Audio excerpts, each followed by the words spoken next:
Hello guys, అందరికీ మకర సంక్రాంతి శుభాకాంక్షలు. ఇక స్టోరీలోకి వెళ్తే ఈరోజు కథ సెల్లింగ్ వర్జినిటీ. సర్ప్రైజ్ ఇవ్వాలనుకుంటున్నావా ఏంటి బావా? అవును, చాలా పెద్ద సర్ప్రైజ్ ఇవ్వాలనుకుంటున్నాను. ఏంటి బావా అది?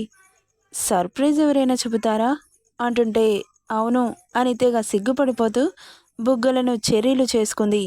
మౌర్య పెదవులపై కార్నర్ స్మైల్ అలాగే కంటిన్యూ అవుతోంది.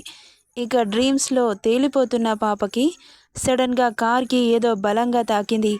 అదేంటో తెలుసుకునేలోపే దివ్య తల కార్ బ్యానెట్కి గుద్దుకొని స్పృహ తప్పి పడిపోయింది. ఆఫ్టర్ 2 డేస్ తల పట్టుకొని చిన్నగా కళ్ళు తెరిచి చూసింది. తలకి కట్టు కట్టారేమో. చేతికి స్పర్శ తెలిసి ఏమైంది నాకు అని అడిగింది. తలంతా భారంగా ఉంటుంటే బలవంతంగా రెప్పలని పైకని చూసింది. కానీ ఎక్కడున్నానో అర్థం కాకపోతుంటే అయోమయంగా చూస్తున్న తనకి అమ్మ దివ్య అన్న పిలుపుకి చిన్నగా తల తిప్పి చూసింది. ఎలా ఉందమ్మా అని కంగారుగా అడిగింది పద్మజ. నాకేమైంది అని అడిగింది. అలా మాట్లాడుతున్నప్పుడు కూడా తల విపరీతమైన నొప్పి, గట్టిగా మాట్లాడలేకపోతోంది. అయ్యో, గుర్తులేదా నీకు? బావా కారు తీసుకుని వెళ్తుంటే బ్యాలెన్స్ తప్పి కార్ చెట్టుకి గుద్దుకుందంట అంటుంటే అయోమయంగా చూసింది. నేను బావ కారు తీసుకెళ్లడం ఏంటి? బావే కదా నన్ను తీసుకెళ్ళింది అని ఆలోచిస్తుంటే సుత్తితో బలంగా ఆమె తలపై కొడుతున్నంత నొప్పి వస్తుంటే మళ్ళీ తల పట్టుకొని అలాగే కళ్ళు మూసింది. ఏమైందమ్మా అని కంగారుగా అడుగుతుంటే మాట్లాడలేదు దివ్య. డాక్టర్ అంటూ అరిచింది పద్మజ. ఏమైందంటూ వచ్చి తనని చెక్ చేస్తూ అడిగింది. తను మాట్లాడట్లేదు డాక్టర్, ఒకసారి చూడండి అంటుంటే దివ్యని చెక్ చేసి ఆమెను ఎక్కువగా మాట్లాడించకండి, తలకి బలంగా దెబ్బ తగలడం వల్ల అలా తలనొప్పి వస్తోంది, తనకు కాస్త రెస్ట్ కావాలి, మీరు కాస్త బయట కూర్చోండి అని చెప్పి ఇంజెక్షన్ చేసి వెళ్ళిపోయింది డాక్టర్. ఇక్కడ మౌర్య ఊరిలో ఒక్కొక్కటి ఏం సమస్యలున్నాయో చెబుతూ లేట్ చేయకుండా స్టార్ట్ చేయించాడు. అతనికి అస్సలు టైం ఉండట్లేదు, చాలా బిజీ అయిపోయాడు. ఇక వన్ ఫైన్ మార్నింగ్ కండలు కనిపించేలా ఉండే టీషర్ట్, తొడలు కనిపించేలా షార్ట్తో జాగింగ్కి బయలుదేరిన మౌర్య అలా జాగింగ్ చేస్తుంటే సీఎం సార్ వస్తున్నారు చూడే, అబ్బా ఎంత అందంగా ఉన్నారో. సార్ని చూస్తుంటే కొరికేయాలనిపిస్తోంది. అవునే, చాలా అందంగా ఉన్నారు. ఆ కండలు చూడు, అబ్బా అని బాబుని తినేసేలాగా చూస్తూ ఉంటే వీళ్ళ మాటలు అక్కడున్న ఒకరి చెవిలో పడగానే కోపంతో ఊగిపోతూ దగ్గరికెళ్ళి వాళ్ళ తలపై ఒకటిచ్చింది. అప్పుడు ఆ బాబులోకం నుండి బయటకు వచ్చి తల తిప్పి చూసిన వాళ్ళిద్దరికీ అపర కాలిలా చూస్తున్న వైనవి కనిపించగానే నువ్వేంటే అలా కొట్టావ్? అసలు మీరు ఆడపిల్లలేనా? పరాయి మగాన్ని చూసి అలా మాట్లాడుకుంటారా?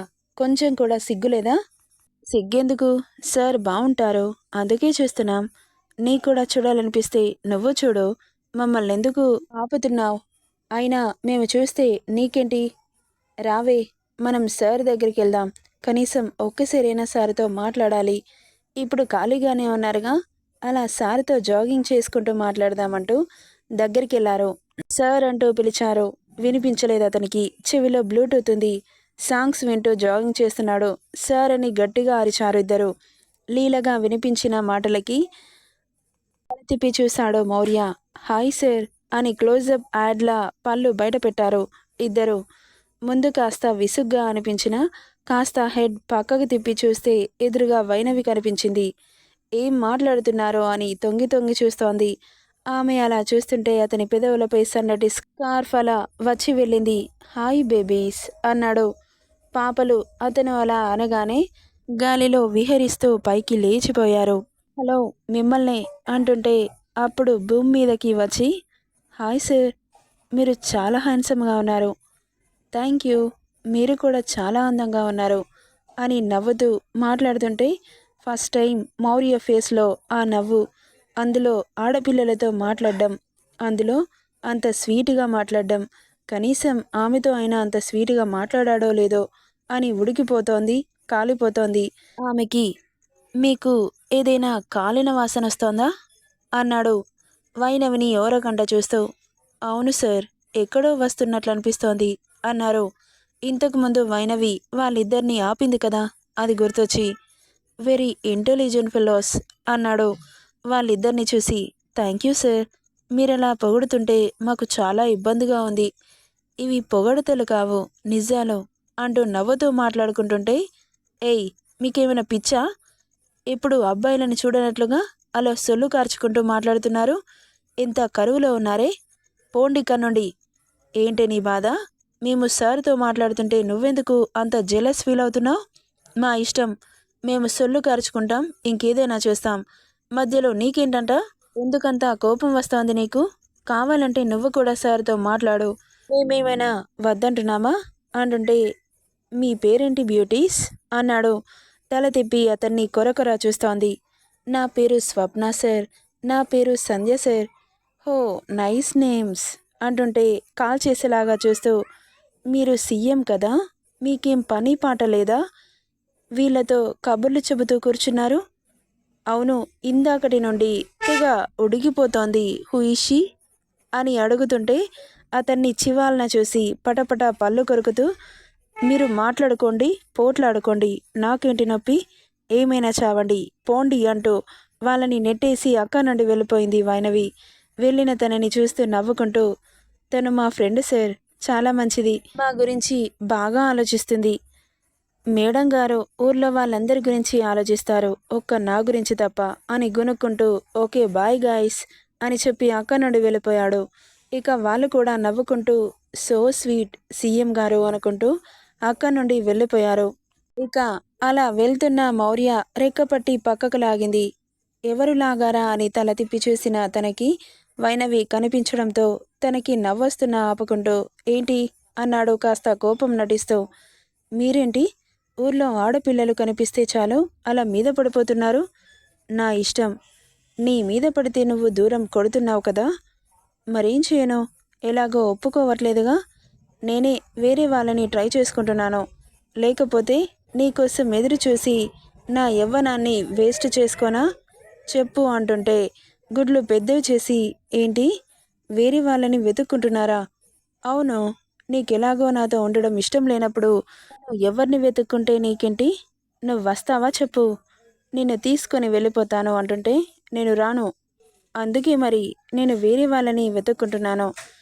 నేను వెళ్ళే వరకు ఈ ఊరిలో ఏ అమ్మాయి అయినా నా మనసు దోచుకుంటే ఆ అమ్మాయి మెడలో తాళి కట్టి తీసుకొని వెళ్ళిపోతాను. జీవితాన్ని హాయిగా గడిపిస్తాను అంటుంటే కళ్ళల్లో తెలియకుండానే నీళ్లు తిరిగాయి వైనవికి.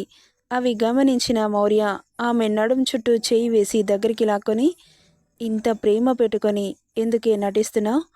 చూడు వైన్, నీ జీవితానికి నువ్వే రానివి, నాకు నేనే రాజుని. ఇక్కడ ఒకరి గురించి బ్రతకాలి, ఒకరి కోసం సాక్రిఫైజెస్ చేయాలి అంటే దానంత మూర్ఖపు ఆలోచన ఇంకొకటి ఉండదు. అది నీకెందుకు అర్థం కావట్లేదో నాకు అర్థం కావట్లేదు. నువ్వు హ్యాపీగా ఉన్నావా, నీ లైఫ్ని సాటిస్ఫైయింగ్గా లీడ్ చేస్తున్నావా అనేదే ముఖ్యం. ఉన్నది ఒకటే జిందగీ, దాన్ని వదులుకుంటే మనం కావాలి అన్న ఆ లైఫ్ మళ్ళీ తిరిగి రాదు. లాస్ట్ అండ్ ఫైనల్గా అడుగుతున్నాను, నాతో వస్తావా రావా? వస్తాను అంటే ఈవినింగ్ నీకోసం వెయిట్ చేస్తుంటాను, రాకపోతే మాత్రం ఇక నిన్ను డిస్టర్బ్ చేయను. నువ్వు నా మరదల గురించి ఆలోచిస్తే నీ అంత మూర్ఖురాలు ఇంకొకరుండరు. ఎందుకంటే తను ఎంత డేంజరస్ పర్సనో ఇంకా నీకు అర్థం కాకపోతే నేనేం చేయలేను. ఎందుకంటే నాకు తన మీద ఎలాంటి ఫీలింగ్స్ లేవు. నా పదవిని చూసి మాత్రమే నన్ను పెళ్లి చేసుకోవాలనుకుంటోంది. ఇంతకు ముందు లేని ఆలోచన ఇప్పుడే సడన్గా ఎందుకు వచ్చింది? చూడు బేబీ, మంచిగా మాట్లాడే వాళ్ళందరూ మంచివారు కాదు. వాళ్ళ మాటలు నమ్మి నీ లైఫ్ని స్పాయిల్ చేసుకుంటాను అంటే నేనేం చేయలేను. ఇప్పుడు చెబుతున్నాను విను. లైఫ్ని నీతో తప్ప ఎవరితో నేను ఊహించుకోలేను, ఊహించుకోను కూడా. కడవరకు నీతోనే బ్రతకాలని నిర్ణయించుకున్నాను.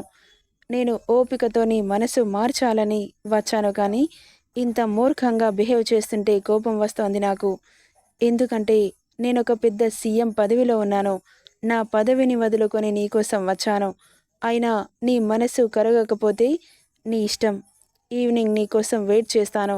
వస్తే తీసుకెళ్తాను, లేకపోతే ఇక్కడే చావు అని విసురుగా వదిలి వెళ్ళిపోయాడు.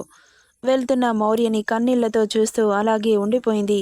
ఆమె భుజం మీద పడ్డ చేతికి ఉలిక్కిపడి కళ్ళు తుడుచుకొని వెనక్కి తిరిగి చూసింది. ఇంకా ఎన్ని రోజులు ఇలా ఆలోచిస్తూ కూర్చుంటావే? అతను మనిషే, అతనికి మనసుంది. దాన్ని అర్థం చేసుకోకుండా నీ ఇష్టానికి మాట్లాడితే పరిణామాలు ఇలాగే ఉంటాయి. అందరి గురించి ఆలోచించి నువ్వు నీ లైఫ్ని స్పాయిల్ చేసుకుంటున్నావు. ఆల్రెడీ అతనితో నీ జీవితం ముడిపడింది. ఇప్పుడు ఎవరో ఏదో అంటారని నువ్విలా ఆయనను దూరం పెడితే విసుగొచ్చి వదిలేసి వెళ్ళిపోతాడు. ఆ బాబు బంగారం కాబట్టి నీ కోసం ఇంత దూరం వచ్చి నీ రాక కోసం ఎదురు చూస్తున్నాడు. అదే వేరే వాళ్ళు అయ్యుండుంటే నువ్వు కాకపోతే ఇంకొకరు అన్నట్లుగా బిహేవ్ చేసేవాళ్ళు. అంత పెద్ద స్థాయిలో ఉండి కూడా ఇంత దిగి వచ్చారు. ఈ మాత్రం కూడా నువ్వు అర్థం చేసుకోకపోతే నీ కర్మ అని తిట్టేసి వెళ్ళిపోయింది విజయ. ఇక ఆ రోజు మొత్తం మౌర్య గురించి ఆలోచిస్తోంది. ఎప్పుడు తన పరువు ఏమవుతుందో అని ఆలోచిస్తున్నావే కానీ అతని మనసు నీకు అవసరం లేదా అని అంతరాత్మ తిట్టిపోసింది. ఒక్కసారైనా ఆయన మనసు గురించి ఆలోచించు. ఇప్పుడు పరువు ఏమవుతుంది, జనాలు ఏమంటారో, వాళ్ళ మరదలు జీవితాంతం బాధపడుతుంది అన్న ఆలోచనలే కానీ అందులో మౌర్య ఎక్కడున్నాడు అని ప్రశ్నిస్తుంటే, అవును, ఆయన లేరు. ఇప్పుడు పక్క వాళ్ళ గురించి ఆలోచించాను. ఆయన గురించి ఎప్పుడూ ఆలోచించలేదు. ఆయనని బాధ పెట్టింది చాలు. ఇంకా ఇంకా బాధ పెట్టాలి అనుకోవట్లేదు. నా కోసం అన్ని మెట్లు దిగొచ్చారు. నేను ఒక్క మెట్టు దిగి ఆయనను చేరుకోలేనా? నాకు ఈ జనాలు, ఈ పరువు అవసరం లేదు. ఆయన సంతోషమే ముఖ్యం. వెళ్తాను, ఆయనతోనే బ్రతుకుతాను అని నిశ్చయించుకొని ఇక ఆ రోజు మనసు తేలికగా అనిపిస్తుంటే వెళ్ళి స్నానం చేసి మౌర్యకి ఇష్టమైన చీర కట్టుకొని మనస్ఫూర్తిగా గుడికి వెళ్ళి అమ్మవారికి మొక్కుకొని బయటకి రాగానే ఆ రోజు అన్నదానం అవడంతో వైనవిని కాస్త హెల్ప్ చేయమన్నారు. ఇక నవ్వుతూ అందులో పాల్గొనింది. నెక్స్ట్ పార్ట్లో ఏం జరుగుతుందో చూద్దాం. ఈ స్టోరీ ఎలా ఉందో కామెంట్ చేయండి guys. Thank you for listening.